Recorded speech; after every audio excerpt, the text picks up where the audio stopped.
Hello दोस्तों, स्वागत है आपका फास्ट एकेडमी के ऑनलाइन प्लेटफॉर्म पर। जैसा कि हमारी श्रृंखला चली आ रही है सोशलॉजी की यूनिट 4 के लेक्चर्स। कुछ विलंब हुआ है स्वास्थ्य कारणों से, स्वास्थ्य नासाज था कुछ दिनों से, जिस कारण रेगुलर नहीं हुए हैं लेक्चर। उसके लिए क्षमा प्रार्थी हैं, लेकिन अब हम दोबारा कंटिन्यू करेंगे। हमारा जो लास्ट लेक्चर था वह था शिक्षा का निजीकरण, है ना, प्राइवेटाइजेशन ऑफ एजुकेशन। वो हमने पढ़ लिया है। अब हमारा टॉपिक है सामाजिक संरचना तथा विकास, सोशल स्ट्रक्चर एंड डेवलपमेंट, सुविधा प्रदाता एंड अवरोधक, है ना, फैसिलेटर और हेरिडेंस। दो चीज़ें पढ़नी है, हर्डल से हेरिडेंस, जो भी पढ़ना हो। तो इसमें समझने से पहले हमको समझना होगा कि क्या सामाजिक संरचना है, समाज क्या है, और समाज की संरचना में कौन कौन से तत्व होते हैं, आपको ये समझना है ना। समाज क्या है और इसकी संरचना क्या होती है, और उसका फिर विकास कैसे होता है, डेवलपमेंट कैसा होता है, सोशल स्ट्रक्चर। सबसे पहले कीवर्ड को पकड़ना है हमने कि स्ट्रक्चर क्या है, संरचना क्या है। उसके बाद हमें पकड़ना है कि ये कैसे हमारी फैसिलिटर है। सोशल स्ट्रक्चर है वह हमारी लाइफ को कैसे आगे बढ़ा रही है, किस प्रकार की सुविधा प्रदाता है, किन किन तथ्यों के माध्यम से हमें पता चलेगा है भी या नहीं, ये पढ़ेंगे। इसके बाद कैसे यह हमारे डेवलपमेंट को रोकती है, अवरोधक कैसे ये रोकती है, उसके बारे में भी हम अध्ययन करेंगे। तो ये आज का हमारा टॉपिक है। सबसे पहले गौर फरमाते हैं सामाजिक संरचना पर। सामाजिक संरचना का मतलब सोशल स्ट्रक्चर। आपने देखा होगा कोई भी अगर बिल्डिंग बनाते हैं, कोई भी अगर आपको इमारत बनानी है, आप इमारत बनाते हैं तो इमारत की ढांचा बनाने के लिए सबसे पहले तो आपके पास लैंड होनी चाहिए, जमीन होनी चाहिए। जमीन होने के साथ आपके पास एक डिजाइन होनी चाहिए, डिजाइन के साथ आपके पास रॉ मटेरियल होना चाहिए, और लेबर होनी चाहिए, श्रम होना चाहिए। रॉ मटेरियल में भी क्या, कंक्रीट, ईंट, सीमेंट, रेत, है ना, ये सारी चीजें हो, गेट, बंगला, ये सब चीजें हो, तभी जंगला, ये सब आपकी इमारत बनाएंगे। और इन सबसे मिलकर क्या बनती है, इमारत, बिल्डिंग। वैसे ही जब समाज रूपी संरचना बनाएंगे, जब समाज रूपी इमारत बनाई जाएगी, समाज रूपी जब बिल्डिंग बनाई जाएगी, सोसाइटी रूपी बिल्डिंग जब बनाएंगे, तो इसके रॉ मटेरियल में क्या होगा, व्यक्ति मूलभूत इकाई है। व्यक्ति से क्या बनता है, परिवार। परिवार से क्या बनते हैं, परिवार से क्या बनेंगे, गोत्र वगैरह बनेंगे, गोत्र, समुदाय, समूह, है ना, वर्ग। ये सब आपकी क्या है, सामाजिक संरचना है, जिसमें व्यक्तियों से मिलकर कोई भी एक संगठन बना, वर्ग बना, समूह बना, परिवार बना, संस्था बनी, समुदाय बना, कुछ भी बन जाए, वह क्या कहलाएगा, आपका सामाजिक संरचना का पार्ट कहलाएगा। क्योंकि इन सब से मिलकर आपका क्या बना हुआ है, समाज बना हुआ है। तो समाज की संरचना के आवश्यक मूलभूत तत्व ये सब एलिमेंट है। आपको धीरे धीरे कंसेप्ट की गहराई समझ में आ रही होगी कि सामाजिक संरचना में क्या क्या होता है और कैसे कैसे किन किन एलिमेंट से चीजें बन रही हैं, इसी का हमें अध्ययन करना है। देखिए, सामाजिक संरचना तथा विकास लिखा हुआ है। सामाजिक संरचना का अर्थ क्या होता है, सामाजिक संरचना समाज की विभिन्न इकाइयों तथा सामाजिक संबंधों से निर्मित एक प्रतिमानित एवं क्रमबद्ध ढांचा है। वही बात मैंने कही कि जितनी भी प्रकार की विभिन्न यूनिट्स, जो भी यूनिट्स है, चाहे वो परिवार हो, चाहे वो धर्म हो, चाहे वो गोत्र हो, चाहे आपका वर्ग हो, चाहे समुदाय हो, कुछ भी हो, इन सब के आपस में संबंध क्या है और यह किस क्रोनोलॉजी में ऊपर बढ़ते जाते हैं, उन सब के संबंधों का क्रमबद्ध और प्रतिमानित, मतलब जो भी social relation of the society कहलाएगा, ये सब क्या कहलाएगा, पैटर्न्ड एंड ऑर्डर्ड, है ना। एक निश्चित पैटर्न में, एक निश्चित ऑर्डर में जो भी रिलेशन होगा वह सब क्या कहलाएगा, आपका सोशल स्ट्रक्चर, सोशल स्ट्रक्चर कहलाएगा। आपको बातचीत क्लियर हुई, क्या कहलाएगी सामाजिक संरचना। बहुत ही ध्यान से समझना है कि जिस प्रकार एक इमारत में बहुत सारी चीजें आपस में मिलकर एक इमारत को बनाती है, उस प्रकार वह क्या कहलाएगी, भवन की संरचना कहलाएगी। वैसे ही समाज जिन चीजों से बना हुआ है, जिन संबंधों से मिलकर बना हुआ है, जिन इकाइयों से मिलकर बना हुआ है, उनका ऑर्डर्ड, मैनर्ड और पैटर्न, तीन कीवर्ड याद रखना। उसका रिलेशन क्या क्या, उसका स्टडी क्या कहलाएगी, स्ट्रक्चर ऑफ सोसाइटी कहलाएगी।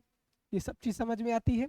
इसकी अवधारणा किसने दी, इसका कंसेप्ट किसने दिया, इसका कंसेप्ट दिया है हर्बर्ट स्पेंसर नाम के सोशलॉजिस्ट ने। 2 मार्क्स का क्वेश्चन है कि सोशल स्ट्रक्चर ये पहली बार किसके दिमाग की उपज है? तो ये हर्बर्ट स्पेंसर नाम के व्यक्ति की दिमाग की उपज है, जिसकी बुक का नाम था प्रिंसिपल ऑफ सोशियोलॉजी। ये आपके 2 मार्क्स में आ सकता है कि प्रिंसिपल ऑफ सोशियोलॉजी नामक पुस्तक किसने लिखी है? तो ये हर्बर्ट स्पेंसर ने लिखी है। या फिर आपसे पूछ सकते हैं कि सामाजिक संरचना नामक अवधारणा किस सोशियोलॉजिस्ट की है? तो ये हर्बर्ट स्पेंसर नाम की सोशियोलॉजिस्ट की है।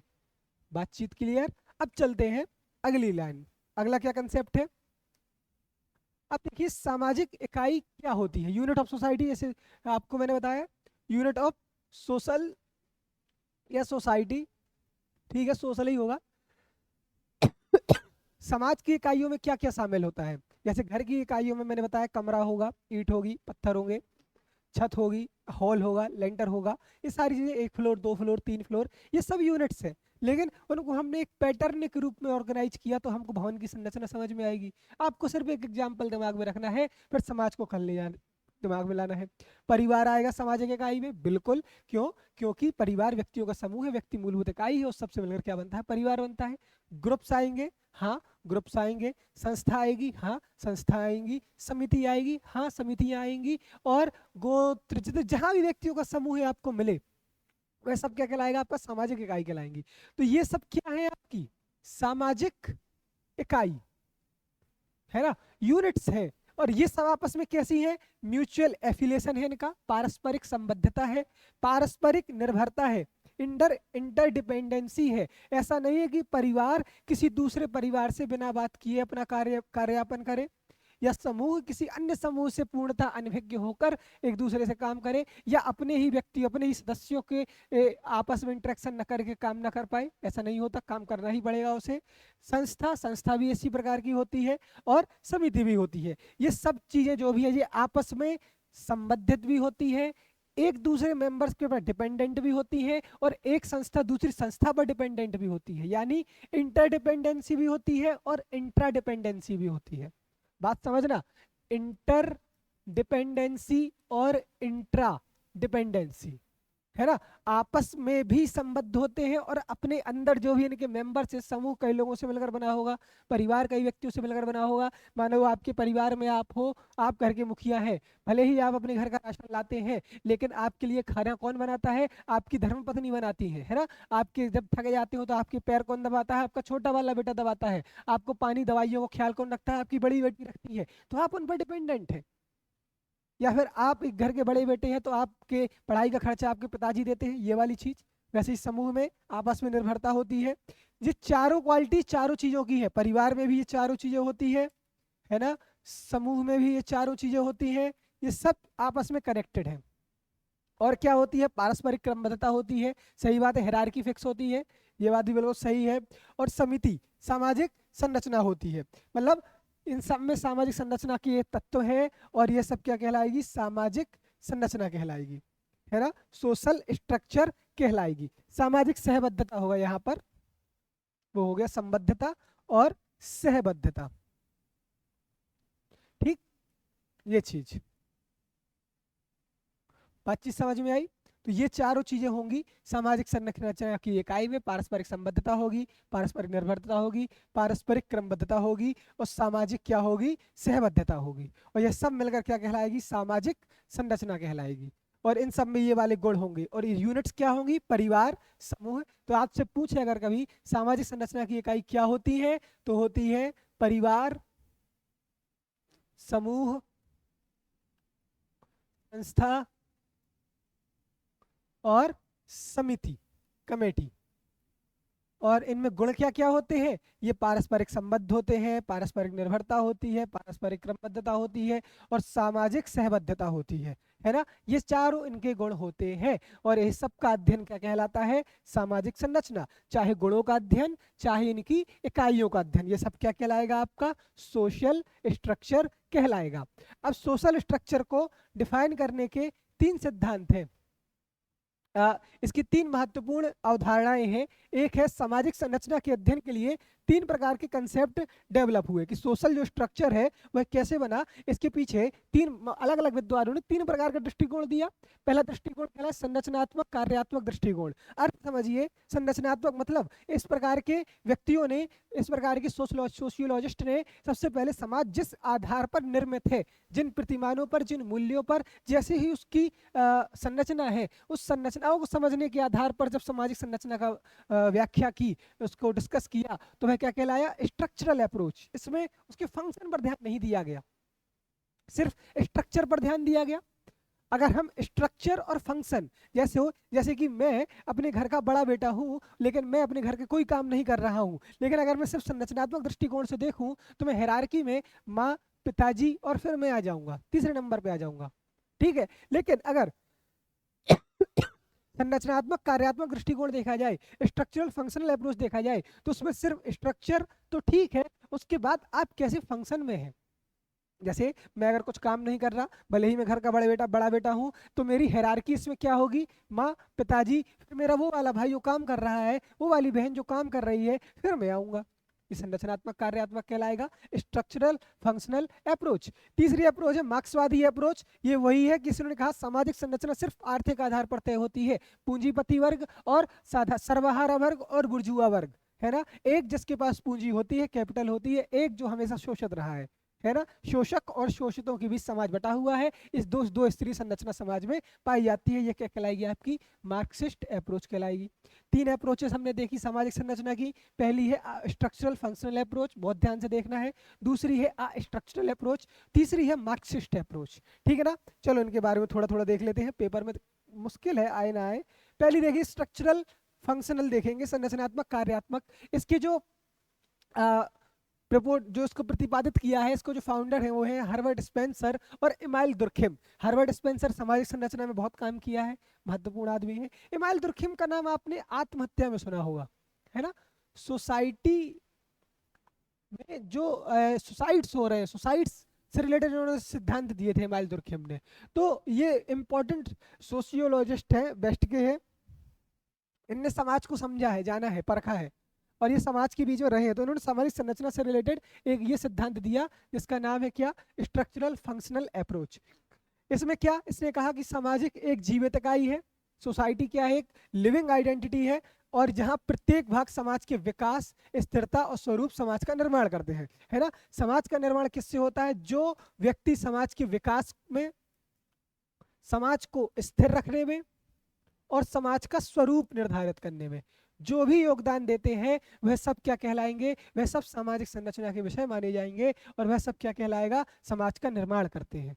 अब देखिए तीनों चीजें लिख दी उसने कि डेवलपमेंट भी करे और स्थिर भी रहे। ये बहुत एक कॉन्ट्राडिक्टरी सा स्टेटमेंट है, लेकिन इसको उदाहरण से समझिए आप कि मान लो कि आप के घर वाले चाहते हैं कि आप वेस्टर्न एजुकेशन पढ़ें, ठीक है, तो ये आपका डेवलपमेंट होगा कि आपके यहाँ पढ़ाई नहीं होती है, ट्रेडिशनल एजुकेशन में उतनी ज़्यादा साइंटिफिक नॉलेज नहीं है, साइंटिफिक एक्नॉलेजमेंट नहीं है उसका, तो आपको वेस्टर्न एजुकेशन पढ़ाई गए। लेकिन आप स्थिर भी रहे। स्थिर किसके प्रति रहे? अपने संस्कारों के प्रति रहे, अपने सभ्यता के प्रति रहे, अपने कल्चर के प्रति रहे। तो विकास भी का भी गुण हो, स्थिर का भी गुण हो, और आप स्वरूप भी निर्धारित करें कि आपका समाज किस रूप में आगे बढ़े।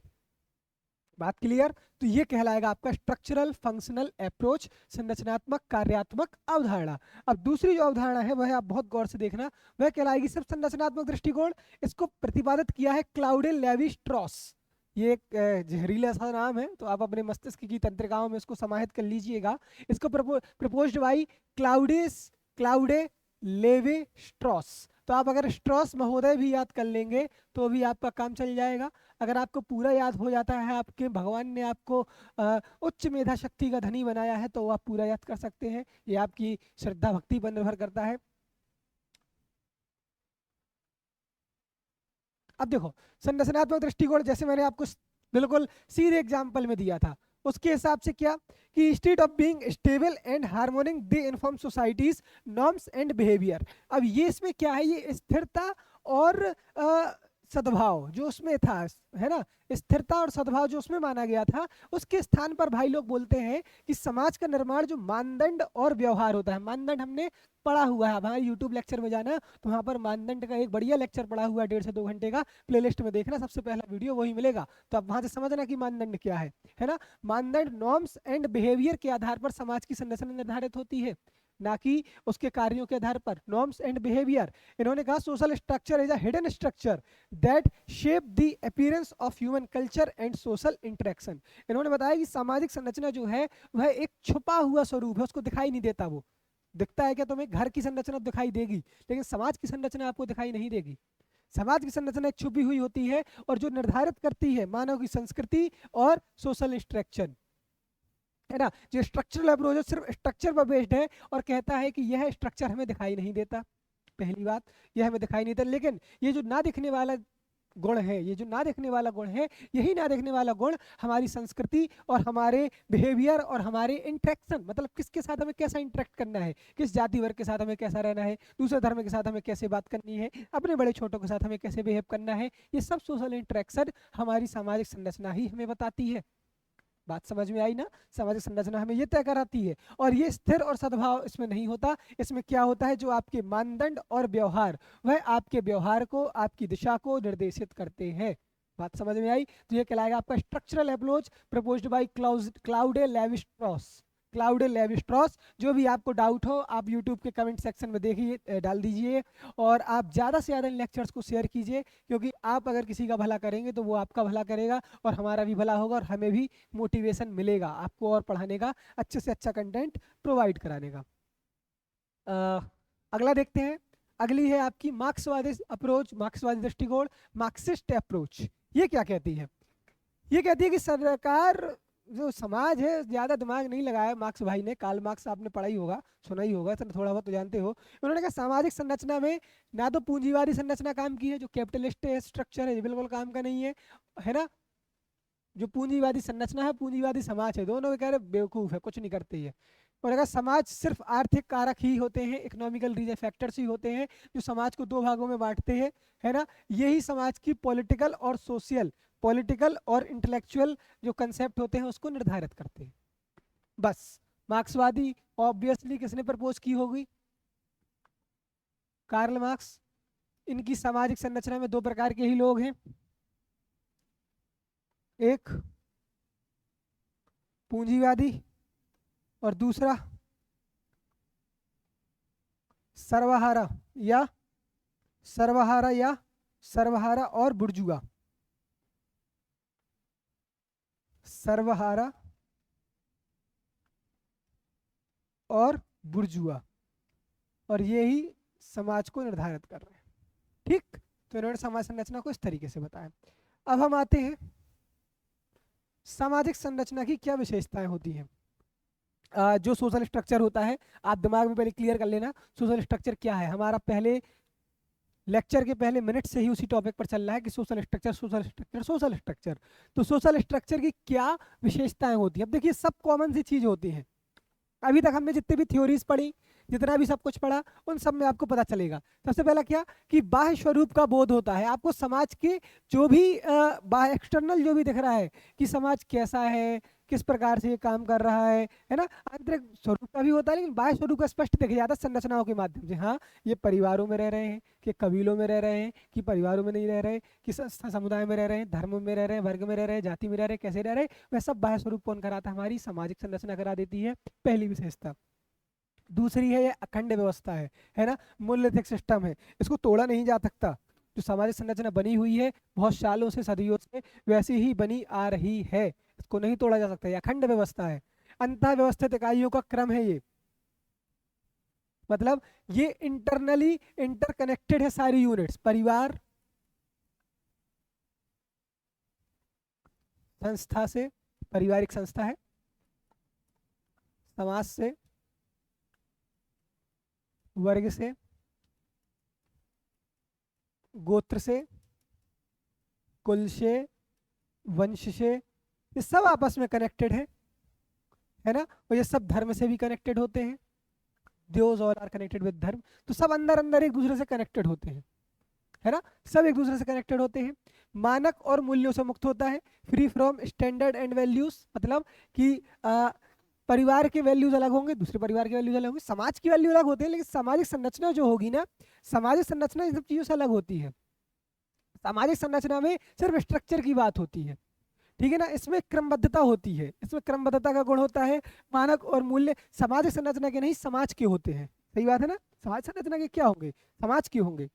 इसके बाद अगला पॉइंट देखिए, सामाजिक स्त्रीकरण होता है। सही बात है, सोशल स्ट्रैटिफिकेशन हो जाता है इससे। एक परिवार से दूसरे परिवार को अलग किया जा सकता है, एक परिवार से एक समूह को अलग किया जा सकता है, एक समूह से एक समिति को अलग किया जा सकता है। सही बात है, इसका स्वरूप स्थायी होता है। मैंने अगर अखंड व्यवस्था है तो क्या होगी, ये परमानेंट होगी। मैकाइवर और पेज जो बहुत ही बड़े सोशोलॉजिस्ट हैं, वह कह रहे हैं कि यह एक अमूर्त अवधारणा है, एब्स्ट्रैक्ट कॉन्सेप्ट, ये आपको दिखाई नहीं देगा। जबकि संरचना से आपको बाह्य स्वरूप का भेद तो होगा, मगर वह बाह्य स्वरूप दिखाई नहीं देगा, अमूर्त अवधारणा है। यह संस्थाओं के द्वारा निर्मित होती है सामाजिक संरचना। बहुत सारे इंस्टीट्यूशंस आपस में मिलकर संरचना का निर्माण करेंगे। ऑब्वियसली जैसे घर की संरचना में बहुत सारी ईंटों का निर्माण होता है, वैसे इसके निर्माण करने में किसका, संस्थानों का योगदान होता है। अनेक उप संरचनाएं होती हैं, सब स्ट्रक्चर्स बहुत होते हैं। सही बात है, जैसे अभी हमने देखा सामाजिक संरचना है तो इसमें कितने सारे सब स्ट्रक्चर है, परिवार है, समुदाय है, सोसाइटी है, संस्था है और समिति है ना। तो ये दो चीजें हैं, तो ये बात आपको क्लियर हो गई। अनेक उप संरचनाएं होती हैं। इसके बाद स्थानीय विशेषता से प्रभावित होती है। सही बात है, हर जगह की सामाजिक संरचना जो वहाँ की लोकल एलिमेंट्स होते हैं सबसे प्रभावित होती है। मान लो अगर आप आदिवासी समाज में जहाँ पर मात्र सत्तात्मक है तो वहाँ की सामाजिक संरचना में महिला प्रधान समाज होगी, या पुरुष प्रधान है तो वहाँ होगा, या कुछ नहीं है तो दोनों प्रधान होगा, तो वो वाली चीज चल रही है। विघटन के तत्वों का होना, सही बात है, ऐसा भी होता है कि सामाजिक संरचना में बहुत सारे मनमुटाव होते हैं, आपसी मतभेद होते हैं, मनभेद होते हैं, जिससे विघटन आसानी से हो सकता है, टूटेगा ही। और विभिन्नता का समावेशन होता है। सही बात है, सीधी सी बात है, सामाजिक संरचना में जब इतनी प्रकार की संरचनाएं आपस में मिली हुई है तो उसमें बहुत सारी डाइवर्सिटी भी होगी। तो ये बात आपको समझ में आई कि नहीं, सामाजिक संरचना की क्या विशेषताएं होती हैं। ये बिल्कुल बहुत ही एक अलग सा टॉपिक है, इसका कंटेंट कहीं नहीं मिलता, बस आपको अपनी विकास उस पर रखना है, समझ पर आधारित ये टॉपिक है। आपको बस सामाजिक संरचना समझ में आ जाए तो आप सब कर ले जाएंगे। अब अगला है आपका सामाजिक विकास, ये भी सिलेबस में लिखा हुआ है। सामाजिक संरचना तथा विकास, बाधक और अवरोधक, है ना, वो क्या है, सुविधा प्रदाता और अवरोधक, ये ऐसा लिखा हुआ है। तो हमने सब चर्चा कर लिया। हमने पहले सामाजिक संरचना बता दी, उसकी विशेषताएं बता दी। अब हम सामाजिक विकास की बात करेंगे। सामाजिक विकास मतलब क्या, सामाजिक संस्थाएं, जैसे कि क्या होती है सामाजिक संस्थाएं, परिवेश, परिवार, समूह, समिति, समुदाय इत्यादि। परिवेश, जिस तरीके से यहाँ रह रहे हैं, रहन सहन इत्यादि में गुणात्मक विकास, है ना, मात्रात्मक नहीं, गुणात्मक, मतलब उनकी क्वालिटी बढ़े, क्वालिटेटिव, है ना, qualitative development in social institutions, environments, way of life, etc is called a social development. यह सब क्या कहलाएगा, सामाजिक विकास कहलाएगा, है ना। सामाजिक संस्थाएं, परिवेश, इन सब में आप धीरे धीरे गुणात्मक विकास करो, गुणात्मक विकास, ना कि मात्रात्मक। ऐसा नहीं परिवारों की संख्या बढ़ा दूं, है ना, परिवेश की संख्या बढ़ा दूं, नहीं नहीं नहीं, जहां तुम रह रहे वही अच्छा कर दो, उसकी क्वालिटी बढ़ा दो। हवा जो खा रहे हवा की क्वालिटी अच्छी कर दो, पानी जो पी रहे पानी की क्वालिटी अच्छी कर दो, परिवार में जो रह रहे उनका स्वास्थ्य अच्छा कर दो। तो ये कहलाएगा गुणात्मक विकास। टर्म ध्यान रखना, गुणात्मक विकास, कौन सा, क्वालिटेटिव डेवलपमेंट, ये कीवर्ड ध्यान रखना, है ना, यही मेन होगा। तुम कहोगे हम तो भैया पूरी गप्पे लिख के आए हैं, पूरी पर डेफिनेशन लिख दी, लेकिन हमको नंबर नहीं दिए छल्ले। तो छल्ले नंबर इसलिए नहीं दिए क्योंकि आपने टर्म नहीं लिखी। आई बात समझ में, हाँ। तो अब देखिए, superstitions present in the society. सही बात है, समाज में क्या होते हैं, समाज में बहुत सारे सुपरस्टिशियंस मतलब बहुत सारी कल्पनाएं, मनगढ़ंत कल्पनाएं समाज में होती हैं, और सामाजिक जीवन के सभी पहलुओं का हमें विकास करना होता है ना। समाज में विद्यमान कुरीति तथा अंधविश्वास को दूर करना, एक आदर्श समाज का निर्माण करना। इसका उद्देश्य क्या होता है कि जो समाज में जितने प्रकार की अतार्किक सी बातें हैं, अतार्किक कुरीतियां हैं, जो भी अंधविश्वास हैं, उन सबको दूर करना, और एक आदर्श आइडियल सोसाइटी। अब आइडियल सोसाइटी क्या होगी, सबको समान अधिकार मिले, किसी भी प्रकार की हिंसा ना हो, व्यक्ति के अधिकारों पर कोई दबाव ना हो, किसी हर उसको अपने निर्णय लेने में स्वतंत्रता हो, तभी तो आदर्श समाज बनेगा। और यही सब क्या कहलाता है, सामाजिक विकास कहलाता है। जो सोशल डेवलपमेंट का जो मेन एम है, वह सोशल डेवलपमेंट का मेन एम क्या है, सोशल डेवलपमेंट का मेन एम ही तो है एक आइडियल समाज बनाना। हमारे यहाँ दो प्रकार की आइडियल समाज रही है भारतीय इतिहास में। एक रही है राम राज्य, आइडियल सोसाइटी, और एक रही है ऋग्वैदिक सोसाइटी, है ना।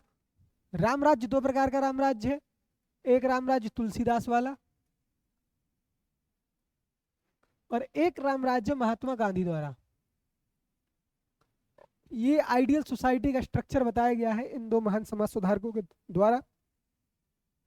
तो सामाजिक विकास यही होता है कि समाज में विद्यमान कुरीतियां जो भी प्रकार के वो चल रहे हैं, इविल्स एंड सुपरस्टिशियस मतलब अंधविश्वास, है ना। अंधविश्वासों को, कुरीतियों को, मनगढ़ंत धारणाओं को, जैसे धारणाएं क्या होंगी समाज में, ये होंगी कि महिलाओं को घर से बाहर नहीं निकलने देना है, इनके चेहरे को किसी को दिखाना नहीं है, कम उम्र में ही शादी कर दो, बेटी का जन्म होना खराब होता है, ये सब धारणाओं को दूर कर दो। विकास का मतलब केवल ये नहीं कि हम उनको पैसे दे दें, वो समृद्धि कहलाएगी, है ना। समृद्धि कहलाती है, आपने पढ़ा होगा आर्थिक समृद्धि और आर्थिक विकास। विकास एक होलिस्टिक चीज है जिसमें क्या होगा, गुणात्मक विकास होगा, क्वालिटेटिव डेवलपमेंट होगा। तो सामाजिक विकास क्या कहलाएगा, समाज में समस्त पहलुओं का, सामाजिक जीवन के सभी पहलुओं का, है ना, सभी एस्पेक्ट्स का डेवलपमेंट हो जाए, तो वह क्या कहलाएगा, आपका सामाजिक विकास कहलाएगा। सामाजिक संरचना तथा विकास के विभिन्न आयाम, इससे क्या होता है, सोशल स्ट्रक्चर और डेवलपमेंट के वेरियस डायमेंशन देख लेंगे। देखिए, जब सोशल स्ट्रक्चर और सोशल डेवलपमेंट आपस में मिल जाते हैं तो उससे क्या लाभ होगा, या उसका क्या कहने का तात्पर्य क्या है, तो ये से ये है कि अगर हम सोशल स्ट्रक्चर यानी परिवार, संस्था, समुदाय, समिति, इन सबको अगर सामाजिक विकास के साथ इंटर रिलेट करेंगे, इन सब में सामाजिक विकास का बीज बो देंगे, तो हमको मिलेगा कि सोसाइटी की जितनी भी यूनिट्स हैं उनकी कार्यप्रणाली में सुधार हो जाएगा। सही बात है। जो भी जैसे परिवार है उसको हमने सामाजिक विकास की अवधारणा से परिचित करवा दिया है, तो वह अपने परिवार के समस्त सदस्यों का ध्यान रखेंगे, उनकी स्वास्थ्य संबंधी आवश्यकताओं की पूर्ति करेंगे, स्वास्थ्य संबंधी, शिक्षा संबंधी, उनके अधिकार संबंधी, उनके वित्तीय प्रबंधन संबंधी आवश्यकता, सभी आवश्यकताओं की पूर्ति हो जाएगी, तो ये कार्यप्रणाली में सुधार होगा। दूसरा, सामाजिक निर्माता इकाई में गुणात्मक सुधार होगा। जो भी सोसाइटी को डेवलप करते हैं, सोशल प्रोड्यूसर यूनिट जो भी होगी, उसमें भी क्वालिटेटिव सुधार हो जाएगा। जब हम सामाजिक संरचना को विकास के साथ इंटर रिलेट करेंगे तो क्या होगा, बातचीत ये चल रही है। सामाजिक विकास आपको समझ में आया कि समाज के सभी पहलुओं का विकास करना, सामाजिक संरचना आपको समझ में आया, समाज जिन तत्वों से मिलकर बना हुआ है, ठीक है ना, इन दोनों को रिलेट करेंगे क्योंकि टॉपिक यही है, ठीक है ना। अनुकूलन का गुण पैदा हो जाता है, मतलब एडेप्टिबिलिटी, जो भी अच्छी चीज आ रही है बाहर, दूर गांव से अच्छी चीज आई, बाहर गांव से अच्छी चीज आई, उन सब चीजों को अपने अंदर समाहित करना, है ना, उसके बीच रेजिस्टेंस नहीं दिखाना। क्यों दिखाना, अब जैसे बीपी नापने की मशीन आ चुकी है तो आप उसी से नापो, कब तक नाड़ी देखते रहोगे, नाड़ी से आपकी रक्त का प्रवाह पता चलता है, ना कि आपके रक्त का दाब पता चलता है ना। तो उसको अपनाइए, अनुकूलन का गुण लीजिए। अनियमितता को दूर करना, जो भी इरेगुलेशन बनी हुई है सामाजिक संस्थाओं में, जो भी अनियमितताएं बनी हुई है उन सबको दूर करना सामाजिक विकास से संभव हो पाया है। तो ये इसके विभिन्न आयाम है। बात समझ में आई। सामाजिक संरचना को व्यवस्थित करने में सामाजिक विकास का क्या भूमिका है वह इससे क्लियर हो जाएगी। सामाजिक संरचना तथा सामाजिक विकास से क्या फायदे हुए हैं वो भी ये आंसर है।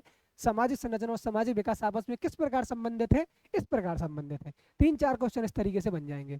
बातचीत क्लियर है ना। चलिए अगला देखिए। हाँ, गतिशीलता में वृद्धि हो जाती है, इंक्रीज्ड मोबिलिटी, ठीक है ना। हाँ, मोबिलिटी में वृद्धि हो जाती है कि अब समाज स्थिर नहीं रहता, गतिशील बन जाता है, समाज विकास की अवधारणा से आ जाता है। अधिक से अधिक समाजोपयोगी बनाना, सामाजिक संरचना को ऐसा बनाना कि वो समाज के जो पिछड़े वर्ग के लोग हैं उनको विकास करना, वही सभी पहलुओं का विकास है तो वही हो जाता है।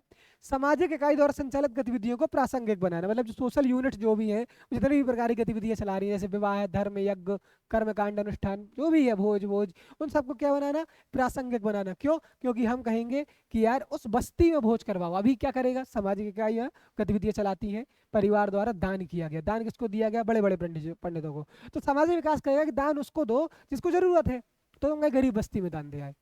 तो वो जो गतिविधि तो पहले भी कर रहे हैं लोग, लेकिन अब वो क्या हो गई है, प्रासंगिक हो चुकी है ना, प्रासंगिक बनाना। तो ये सारी चीजें यहाँ से होंगी। अब सामाजिक संरचना तथा विकास कैसे सुविधा प्रदाता है, सामाजिक संरचना तथा विकास कैसे अवरोधक है ना, सामाजिक संरचना तथा विकास कैसे फैसिलेटर है और सामाजिक संरचना तथा विकास कैसे अवरोधक है, ये हम पढ़ेंगे 1 मिनट के ब्रेक के बाद। पानी पी लिया जाए थोड़ा।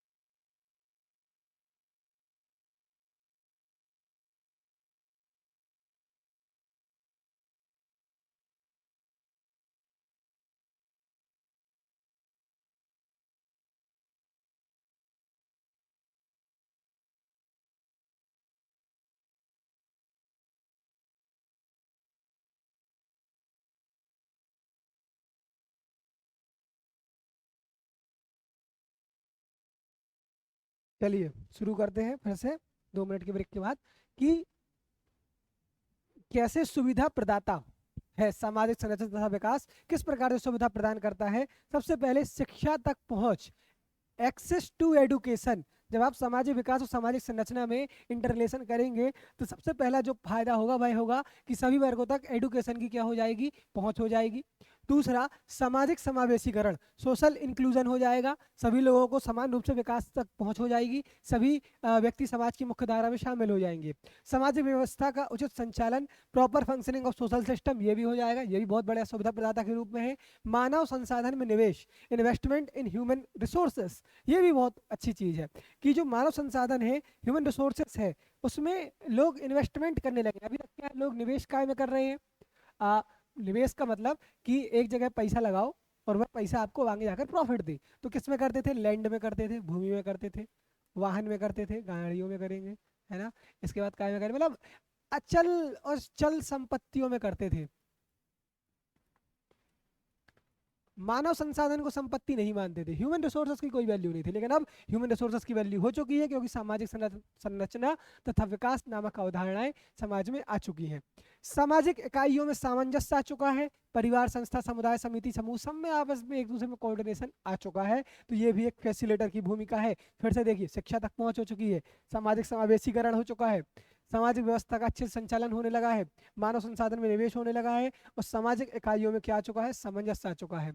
सुशासन की अवधारणा आई है। अब सामाजिक विकास और सामाजिक संरचना आपस में जब इंटर रिलेटेड हुए तो गुड गवर्नेंस मतलब सुव्यवस्थित शासन, शासन ऐसा जिसमें समाज का कल्याण हो, ना कि शासित वर्ग का कल्याण हो, है ना, गवर्निंग बॉडी का नहीं, जिन पर गवर्न करना है उन लोगों का कंट्रोल हो, कल्याण हो, उन लोगों का वेलफेयर हो। रिसोर्सेज की अवेलेबिलिटी सभी के लिए समान रूप से होने लगी। प्रकार्य की गुणवत्ता, क्वालिटी ऑफ फंक्शंस, प्रकार्य मतलब कार्य में आगे जोड़ दो प्रा, कार्य मतलब कार्य, जैसे मेरा कार्य पढ़ाना, लेकिन मेरा प्रकार्य क्या है, आपको अच्छा पढ़ाना, है ना, मेरा फंक्शन क्या है, आपको बहुत अच्छा पढ़ाना। तो वो प्रकार्य की अब गुणवत्ता सुधर चुकी है इससे सुविधा प्रदाता के रूप में। प्रगतिशीलता की प्रवृत्ति, प्रोग्रेसिव टेंडेंसी आ चुकी है अब समाज में। ये हम सुविधा प्रदाता किसको पढ़ रहे हैं, सामाजिक संरचना तथा सामाजिक विकास कैसे समाज के लिए सुविधा प्रदाता है, ये हम वो पढ़ रहे हैं ना। तो आप कंफ्यूज मत होना कि सुविधा प्रदाता का आएगा, सुविधा प्रदाता तो वो चीज उसी से रिलेटेड है सिलेबस में, ठीक, सिलेबस को गौर से पढ़ो फिर देखना। तो समाज की प्रगतिशीलता में वृद्धि हुई है इससे, सामाजिक संरचना तथा सामाजिक विकास से। अरे हाँ, न्याय का शासन व स्वतंत्रता, rule of justice and freedom, ये भी हुआ है, सही बात है। सामाजिक संबंध में प्रगाढ़ता, इंटेंसिटी ऑफ सोशल कनेक्शंस, ये भी हो चुका है, सामाजिक संबंधों में प्रगाढ़ता आई है। अब लोग एक दूसरे से हेट नहीं करते, एक दूसरे से सोशल रिलेशन बने हुए हैं। अब लोग दोस्तों के साथ लंबा लंबा घूम के आ जाते हैं, रिश्तेदारों से ज्यादा दोस्तों को वैल्यू देने लगे, सही बात है। समाज में कुरीतियों का विद्यमान नहीं रह गई, बहुत हद तक कम हो चुकी है और सभी सदस्यों की सहभागिता बढ़ चुकी है। तो ये सब चीजें हैं। अब सामाजिक विकास के अवरोधक तत्व क्या है, कौन से तत्व हैं जो हिंडरिंग है ना, जो बैरियर्स हैं, क्या है बैरियर, अवरोधक। सुविधा प्रदाता तो मिल गए, सुविधा प्रदाता तो हमको मिल गए, किससे ये सब होगा, लेकिन बैरियर क्या है? बैरियर ये है कि अभी भी सारी सामाजिक इकाइयां हैं उनमें संघर्ष व्याप्त है। सभी यूनिट्स में नहीं हुआ, बहुत सी यूनिट्स ऐसी है जो एक दूसरे से संघर्ष होती है। एक वर्ग दूसरे वर्ग से आर्थिक आधार पर वो करता है, भिन्नताएं करता है, परिवारों में लड़ाई होती है, तो इनमें कॉन्फ्लिक्ट्स बने हुए हैं बरकरार। कोऑर्डिनेशन का मैंने कहा बढ़ भी रहा है, लेकिन अभी पूरा नहीं बढ़ा, एक प्रोसेस में है। तो कहीं कहीं कोऑर्डिनेशन होगा तो कहीं कहीं कोऑर्डिनेशन कम होगा, तो ये भी एक अवरोधक तत्व है। सामाजिक बहिष्करण व भेदभाव, ये मैंने आप पढ़ना एक उपन्यास है, बहुत ही मार्मिक उपन्यास है। अगर आप पढ़ना तो आपको समझ में आएगा कि भारतीय समाज में सामाजिक बहिष्कार कितना ज्यादा है। मेला आंचल, मेला आंचल करके एक नोवेल है फणीश्वर दास रेणु का। किसका? फणीश्वर दास रेणु। आप ये नोवेल पढ़ना, मेला आंचल। इसमें आपको समझ में आएगा कि कैसे समाज का विकास नहीं हो रहा है। समाज के विकास में जो मुख्य अवरोधक तत्व है सामाजिक बहिष्करण व भेदभाव, एक दूसरे के साथ भेदभाव करते हैं, जात पात, रोटी बेटी संबंध न होना, है ना, ऊंची नीची जाति के कंसेप्ट होना, वर्ण आधारित वर्ग आधारित जन्म आधारित समाज में विभाजन होते हैं। गांव के स्तर पर और गंभीर स्थिति है, आज भी चलता है गांव में, है ना, जो पिछड़े गांव है वहां पर ये सब हो रहा है। इसके बाद संसाधनों का दोहन ना होना, जो भी रिसोर्सेस है स्थानीय क्षेत्रों पर उनका अच्छे से एक्सप्लॉयटेशन नहीं होता। इसके बाद डिजिटल डिवाइड, ये भी बहुत बड़ा अवरोधक है समाज के विकास में। डिजिटल डिवाइड मतलब क्या कि आधे लोगों तक इंटरनेट की पहुंच है ना, इंटरनेट की पहुंच वाले लोग वर्सेस जहां इंटरनेट नहीं है, बिना पहुंच। तो ये आपस में एक दूसरे में बहुत गहरी खाई हो चुकी है, डिजिटल डिवाइड। इससे क्या सोसाइटी अब एक नहीं आती, जो इंटरनेट का यूज कर रहे हैं, इंस्टाग्राम व्हाट्सएप फेसबुक वगैरह चला रहे हैं, उनके जोक सेम हो चुके हैं, उनकी जो उनका बातचीत करने का तरीका है, एक दूसरे को शो ऑफ करने का तरीका है, वो बिना इंटरनेट चलाने वाले लोगों अपने आप को मिस आउट फील करता है ना। तो ये डिजिटल डिवाइड भी सामाजिक विकास का एक अवरोधक तत्व है, बहुत बड़ा पॉइंट है ये एक नया पॉइंट है, ये आपको अच्छे से याद करना है। इसके बाद ब्रेन ड्रेन, ये भी है कि ये भी अवरोधक तत्व है सामाजिक विकास का। जो टैलेंट, जो प्रतिभा जो यहाँ पर रहनी है, जो यहाँ पर उस प्रतिभा का यूज होना है, वह प्रतिभा यहाँ से दूसरी जगह विस्थापित हो जाती है, तो वो भी एक सामाजिक अवरोधक है। सदस्यों का दर्ज ना होना, रजिस्ट्रेशन ना होना, है ना, सदस्यों का दर्ज ना होना मतलब कि पता ही नहीं होना कौन सा सदस्य माना जाएगा या नहीं माना जाएगा, बहुत सदस्य नहीं होते हैं। और व्याप्त समस्याएं, बहुत समस्याएं व्याप्त हैं, जैसे गरीबी, असमानता। अभी एक दिन आया था कि भारत के एक पूंजीपति के पास भारत की कुल जीडीपी का 10% है, सोचो, एक कैपिटलिस्ट के पास पूरी इंडिया की प्रॉपर्टी का 10% है, कितनी बड़ी असमानता है ना। गरीबी है, स्वास्थ्य की समस्या है, आवास की समस्या है, ये सब अवरोधक तत्व ही तो है हमारे विकास में। अब लोग इन सब चीजों को वरीयता देगा या तुम्हारे सामाजिक संबंधों को आगे बढ़ाएगा, आप खुद दिमाग से सोचिए, है ना। ये सब समस्याएं हैं। रूढ़ियां कुरीतियां विद्यमान है, जैसे कि हाथ से मेला धोने वाली प्रथा, जाति प्रथा, आज भी है ना जाति प्रथा, छुआछूत, बाल विवाह, दहेज प्रथा, ये सब चीजें आज भी विद्यमान है।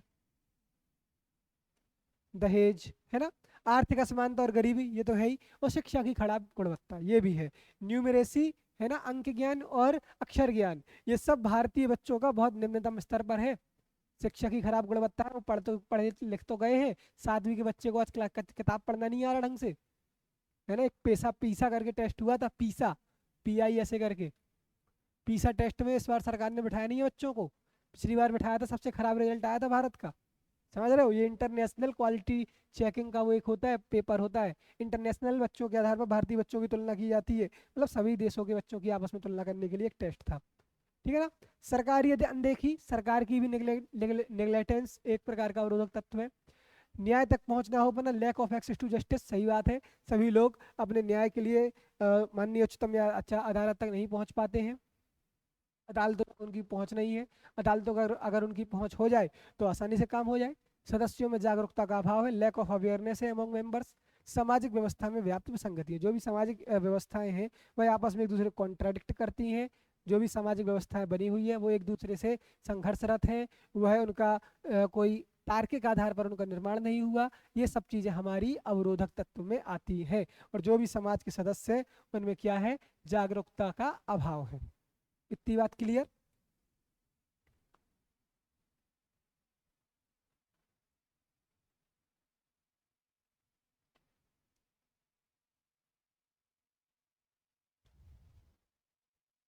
चलिए अब देखते हैं विकास तथा सामाजिक आर्थिक असमानताएं। अब इसमें लिखा है सामाजिक और आर्थिक असमानता। देखिए, जब देश में व्यक्ति को आय, जीवन स्तर, खान पान, अवसर तक पहुंचे भिन्नता पाई जाए तो उसे क्या कहलाएंगे, सामाजिक आर्थिक असमानता कहलाती है। मतलब एक होती है सामाजिक असमानता और एक होती है आर्थिक असमानता। जब उसके देखो इकोनॉमिकली भी उसको अच्छे से चीजें ना मिले, यानी उसकी आय की, इनकम की भी असमानता हो, और जीवन स्तर भी उसका अच्छा ना हो, उसको खाने पीने के लिए उसको संघर्ष करने पड़े, उसको रहने का परिवेश ना हो, उसको अवसर तक पहुंचना हो, उसको काम के लिए, रोजगार के लिए अवसर की पहुंच का अभाव हो, तो ये सब भिन्नताएं हो, ये सब क्या हो, भिन्नता हो। किसी एक वर्ग को मिल रहा है, किसी एक वर्ग को नहीं मिला, है ना, भेदभाव हो रहा है, तो ये सब क्या कहलाएगा, सामाजिक आर्थिक असमानता। किसी एक वर्ग के लिए तो सभी चीजें आसानी से अवेलेबल हैं, किसी दूसरे वर्ग के लिए बिल्कुल अवेलेबल नहीं है, तो ये सब क्या कहलाएगी, आपकी सामाजिक आर्थिक असमानता कहलाएगी। और आर्थिक असमानता के बाद ही सामाजिक असमानता जन्मती है। ये बहुत बड़ा स्टेटमेंट दे रहा हूँ कि सबसे पहले होगी क्या, आर्थिक असमानता, इकोनॉमिकली व्यक्ति वीक होता है, और इकोनॉमिकली वीक होने के बाद वह क्या हो जाता है, सामाजिक रूप से क्या हो जाता है, असमानता होने लगती है। क्योंकि जब आर्थिक रूप से वह असमान है, उसके बाद रोजी रोटी के लिए नहीं है, तो वो गरीब है। गरीब है तो समाज के उच्च वर्ग से दूर है, उसको सुविधाओं की पहुंच नहीं है, उसका खाना पीना अच्छा नहीं है, उसका परिवेश खराब है, तो यानी आर्थिक असमानता के परिणाम स्वरूप आपकी सामाजिक असमानता जन्मती है।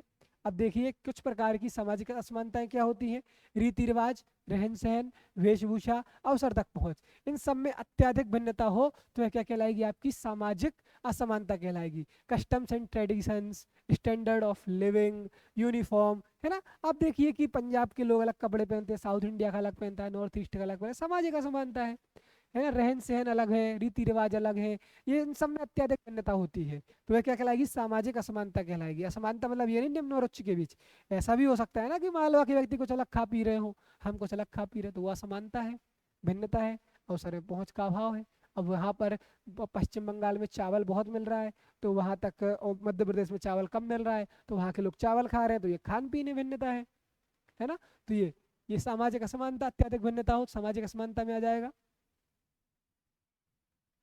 अब आर्थिक असमानता, धन, आय और संपत्ति का असमान वितरण हो तो वह क्या कहलाएगा, आर्थिक असमानता कहलाएगी, है ना। इकोनॉमिक इनइक्वालिटी कहलाएगी, जब धन, आय, वेल्थ, इनकम और प्रॉपर्टी, इन सब में क्या हो, अनइवन डिस्ट्रीब्यूशन हो, तो यह क्या कहलाएगी, आपकी आर्थिक असमानता कहलाएगी। और सामाजिक क्या, जब आपके कस्टम, स्टैंडर्ड, यूनिफॉर्म्स मतलब वेशभूषा और एक्सेस ऑफ अपॉर्चुनिटी में अत्यधिक भिन्नता हो तो यह क्या कहलाएगी, सामाजिक भिन्नता कहलाएगी। यानी उच्च वर्ग के लोग की ज़्यादा पहुंच है, निम्न वर्ग के लोग की कम पहुंच है ना। तो ये सब चीज़ें क्या कहलाएंगी आपकी, ये सब आपकी सामाजिक असमानताएं कहलाएंगी। और धन, आय और संपत्ति मतलब जो आपका वेल्थ है, जो आपकी इनकम है, जो आपकी प्रॉपर्टी है, उन सब में जब असमान वितरण हो, जैसे मैंने बताया कि एक परिवार के पास भारत का 10% है जीडीपी का, भारत का 20% 20% लोगों के पास भारत की टोटल 80% प्रॉपर्टी है, सोचिए, है ना। और इन सब के परिणाम स्वरूप क्या होता है, जो हम inclusive development, SDG, sustainable development goals, millennium goals, ये सब डिसाइड कर रखे हैं, इन सब में क्या आती है, बाधा आती है, बाधा आती है। अब कुछ प्रकार की सामाजिक आर्थिक असमानताएं देख लीजिए क्या क्या होती है। सामाजिक असमानता अलग होती है, आर्थिक अलग होती है, लेकिन जब दोनों को मिला दे तो सामाजिक आर्थिक होती है। सबसे पहले क्या, आय की असमानता, इनकम इनइक्वालिटी होगी। दूसरा है शिक्षा की असमानता, एजुकेशन की इनइक्वालिटी होगी। लैंगिक असमानता, लैंगिक असमानता मतलब जेंडर इनइक्वालिटी, मतलब महिलाओं को पुरुषों के बराबर अवसर न मिलना, ये क्या कहलाएगी, लैंगिक असमानता कहलाएगी। भारत में स्थिति दयनीय है, भारत का 27वां स्थान है भाई इस लैंगिक असमानता में। ग्रामीण शहरी असमानता, गांव के लोग शहर के लोगों में बहुत ज़्यादा अंतर है, रहन सहन का, परंपराओं का, खाने पीने का, न्यूट्रिशंस का, इनकम का, ये वाली एक असमानता है। डिजिटल डिवाइड, ये भी है, इंटरनेट तक पहुँच, इंटरनेट तक ना पहुँच, ये भी प्रकार की है। रोजगार असमानता, किसी के पास रोजगार है, किसी के पास रोजगार नहीं है। स्वास्थ्य की असमानता, किसी के पास हेल्थ कंडीशंस अच्छी है, जैसे गाँव में स्वास्थ्य परिस्थितियाँ खराब हैं,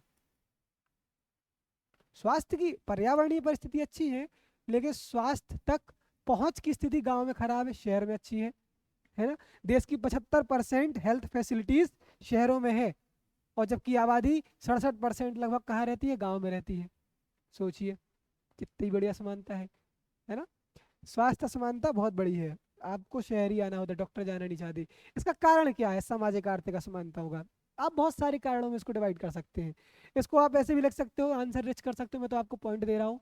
आप सामाजिक कारण में भी डाल सकते हैं, सामाजिक, आर्थिक, राजनीतिक, सांस्कृतिक, भौगोलिक और ऐतिहासिक, इतने प्रकार से इसको डिवाइड कर सकते हैं। बात समझ आई। सामाजिक, आर्थिक, सांस्कृतिक, राजनीतिक, बहुत प्रकार से डिवाइड करके इन पॉइंट्स को वहां पर फिट कर सकते हैं।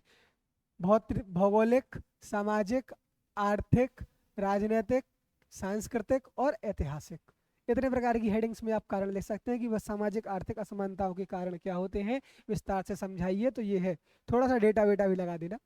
अब जाति प्रथा, कास्ट सिस्टम, ये तो है ही, सामाजिक कारण में आ जाएगा। शिक्षा में कमी व असमान पहुंच, ये भी सामाजिक कारणों में आ जाएगा। महिलाओं के अवसर तक असमान पहुंच, सामाजिक कारणों में आ जाएगा। सामाजिक आर्थिक सुरक्षा, बीमा पेंशन का ना होना, आर्थिक कारणों में आ जाएगा। योजनाओं का क्रियान्वयन न होना, राजनीतिक कारण में आ जाएगा। आर्थिक लाभ का असमान वितरण, जो भी इकोनॉमिकल वो हुआ है, ये देश की जीडीपी में 8% की ग्रोथ हुई, अब 1000 करोड़ में 8% की वृद्धि हुई, लेकिन आम जनता कर्जे में जा रही है। आर्थिक लाभ तो हो रहा, लेकिन असमान वितरण है। कहाँ जा रहा, पूंजीपतियों के पास जा रहा, कैपिटलिस्ट के पास जा रहा, सबके पास इक्वल डिस्ट्रीब्यूशन ही नहीं है, तो ये आर्थिक में जाएगा, है ना। मजदूरी अंतराल आर्थिक में जाएगा। कुशल व अकुशल के मध्य, है ना, जो आपके स्किल्ड वर्कर्स हैं उनको अनस्किल्ड वर्कर की तुलना में बहुत कम मिलता है ना। मान लो कि आप स्किल्ड हो, आप टीचर ही स्किल्ड वर्कर है, तो आपको 1 घंटे का 1000 मिल रहा है, और वो बेचारा मजदूर पूरे दिन के 300 बस कमा पा रहा है, कितना अंतर आया। अनएम्प्लॉयमेंट, ये भी है एक बहुत बड़ा कारण। भूमि सुधारों का सही ढंग से क्रियान्वयन न होना, राजनीतिक कारण में आ जाएगा, कि जो हमारी लैंड रिफॉर्म की प्रक्रिया है उसमें धांधली हुई, चकबंदी हदबंदी अच्छे से लागू नहीं हुई, तो आज भी असमान वितरण है। कई लोगों के पास कई हजारों एकड़ जमीन है, कई 100 एकड़ जमीन है, और कई लोगों के पास ऐसी जमीन है कि उनके 12 लोगों में 1 एकड़ ही जमीन है। तो ये भूमि सुधार अच्छे से लागू नहीं हो पाए।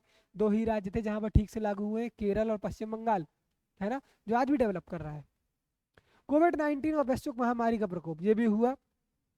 कोविड-19 ने कई परिवारों को बहुत ज़्यादा गरीब कर दिया, और कई परिवारों को बहुत ज़्यादा अमीर कर दिया।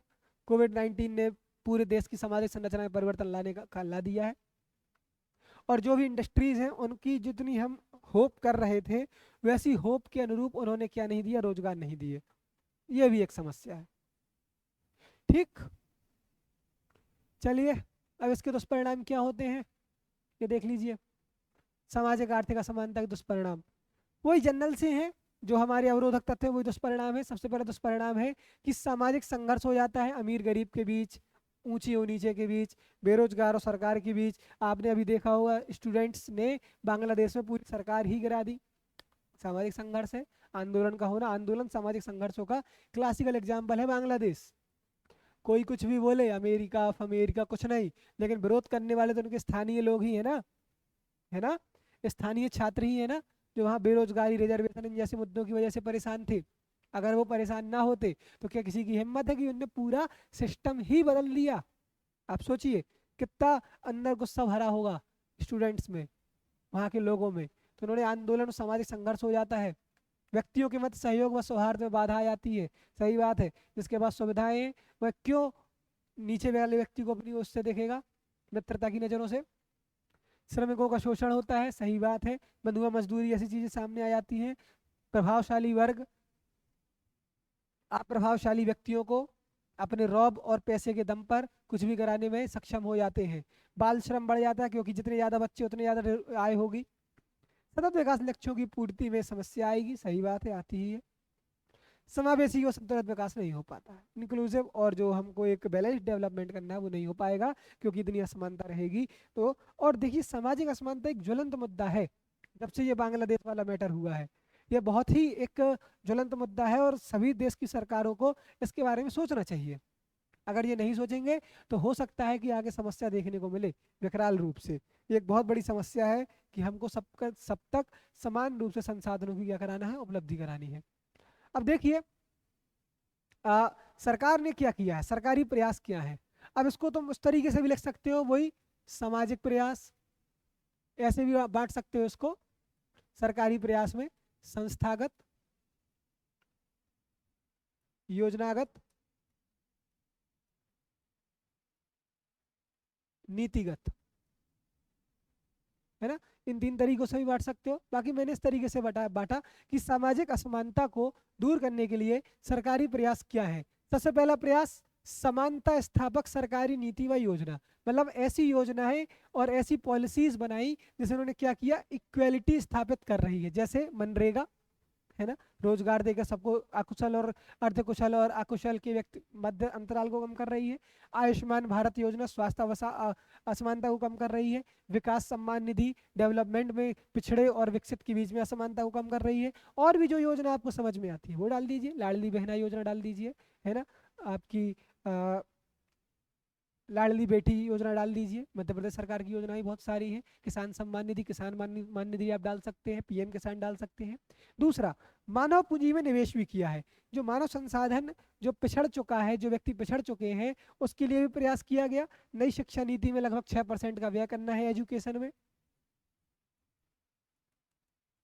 स्किल डेवलपमेंट सेंटर खोले जा रहे हैं, एचडीसी। अभी 10,000 वो बोला गया है कि कंपनियों के साथ एफिलेटेड करके लोगों को रोजगार इंटर्नशिप प्रदान की जाएगी। स्काई सीखो कमाओ योजना, ये सब है। और हर जिले में विश्वविद्यालय का प्रावधान है नई शिक्षा नीति में। नई जो राष्ट्रीय शिक्षा नीति है, नेशनल एजुकेशन पॉलिसी, उसमें भी ये है। रोजगार और जीविकोपार्जन को भी प्रोत्साहन दिया गया है। सेवा एक कार्यक्रम है, सेल्फ एम्प्लॉयड वुमेन एसोसिएशन, एक ये कार्यक्रम है। एक है NRLM, national rural livelihood mission, राष्ट्रीय अंत्योदय मिशन, ये राष्ट्रीय ग्रामीण अंत्योदय मिशन, राष्ट्रीय शहरी अंत्योदय मिशन, ये सब चीजें हैं। सेवा है, अप्रेंटिसशिप कार्यक्रम है, ये सब चीजें हैं। तो उसके माध्यम से भी संबल दिया जा रहा है। अगला एंगल है आधारभूत संरचनाओं का निर्माण। अब देखिए, जो व्यक्ति इस तरीके से पिछड़ा हुआ उसको इस तरीके से आगे लाएंगे। जैसे प्रधानमंत्री ग्राम सड़क योजना, जो समाज इस तरीके से पिछड़ा हुआ है उसको इस तरफ से आगे लाएंगे। पीएम प्रधानमंत्री ग्राम सड़क योजना, मुख्यमंत्री ग्राम सड़क योजना, भारत सेतु योजना, सागरमाला योजना, है ना, ये सारी योजनाएं हैं। इन सब के माध्यम से बेसिक इंफ्रा को मजबूत किया जा रहा है।